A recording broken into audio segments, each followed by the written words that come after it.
Good evening and welcome back to Prime of Midlife. It's Monday evening, excuse me, and this evening we are talking power cuts because there were huge power cuts in Spain and Portugal. Now it's just after 6 o'clock in the evening. The power went off this afternoon, and at the moment, I really only looked at Sky News. Recently, and they're saying that it was an anomalous weather event. Really, the weather's knocked out electricity in two countries. Are you having a laugh? However, never let it be said I don't look at both sides. So Sky News basically had that as well. But then, as they said, this is what happens with electricity grids, is that they're such a fine balance that if one bit goes down, it can cause a domino effect and cause all sorts of things. So yeah, I mean, we're not going to know. Don't even think they'll tell us the truth, even if they find out.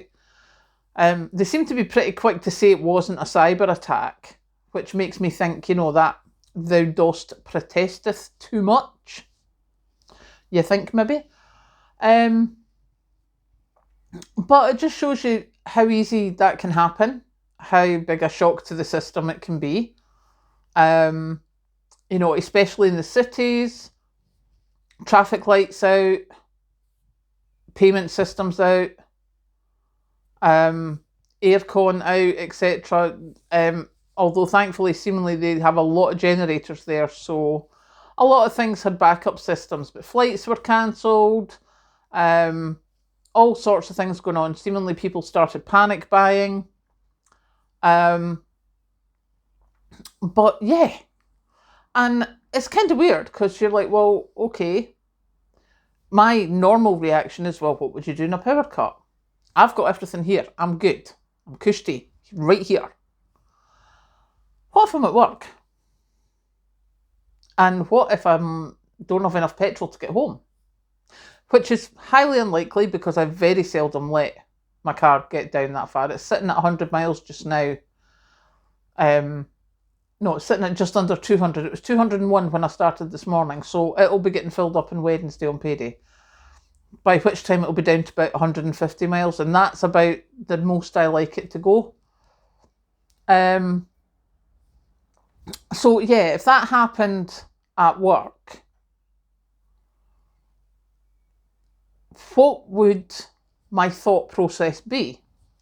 And so obviously this is me just thinking of this just now because I'm like, well, I'd be home, but what if I'm not?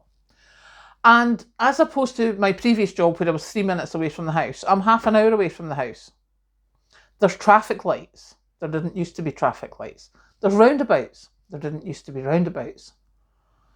So I'm like, right, okay, what am I going to do? Now, I am now sitting thinking, right, if I leave my work and go that way, I'm going to hit traffic lights there and the roundabout there. If I leave my work and go that way, there's one set of traffic lights. I literally have about 100 yards out of the office car park to get. And that's me heading out towards the back roads. Well, it starts a little bit of motorway, but then I can get off and onto the back roads. So I'm like, right, that's where I'm going, because then it doesn't matter about the power because there's no traffic lights, there's no anything until I get home. Because if I went the other way, your nearest traffic lights are a four-way junction. And even if I go the back streets to get past that, I still end up at a three-way junction, which is a very big junction, quite busy, and then I'm up to one of the busiest roundabouts in Scotland. And that's going to be chaos. If you can get past the lights. Because all it takes is somebody not to move and the lights are useless. So, yeah, I would manage to get home. That's fine. I'm quite happy with that. What about people in cities? I mean, we have a lot of people here who work in Glasgow or Edinburgh. Imagine being in the centre of Glasgow or Edinburgh.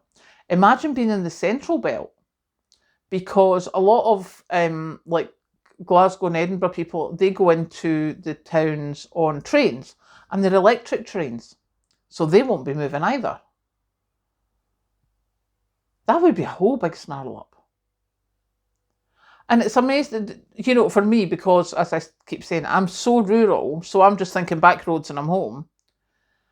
But there is a whole lot of people in the bigger towns, whether you've got a car or whether you're trying to get the train or the bus or whatever, do you know, I think buses were the only things really that were moving in Spain and Portugal this afternoon, because they had the diesel. So you're like, yeah, that's a whole heap of thinking. But the good thing is that I now know my route out of the town. So yeah, definitely something to be thinking about, because, as I said earlier, I am an anomalous weather event. I just don't like it. Just not getting it. Just nah. So yeah, I just thought I'd come on and tell you how my brain was thinking of that, and hope that you're all having a good day. And to anyone in Spain and Portugal who's in the middle of that, I hope you're doing okay. I am now going to go and get myself something to eat, and I will catch you later.